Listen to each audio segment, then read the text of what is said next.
আজকের রেসিপি লোটে মাছের তরকারি।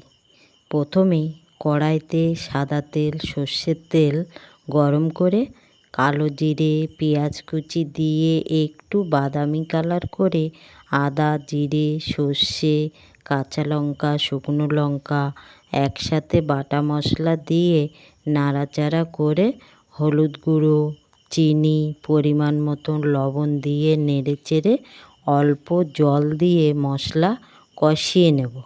তারপরে রসুনের কোয়া দিয়ে নাড়াচাড়া করে লোটে মাছ দিয়ে একটু নেড়েচেড়ে ঢাকা দেব। কিছুক্ষণ পরে ঢাকা খুলে গরম মশলার গুঁড়ো দিয়ে নাড়াচাড়া করে আবার ঢাকা দেব।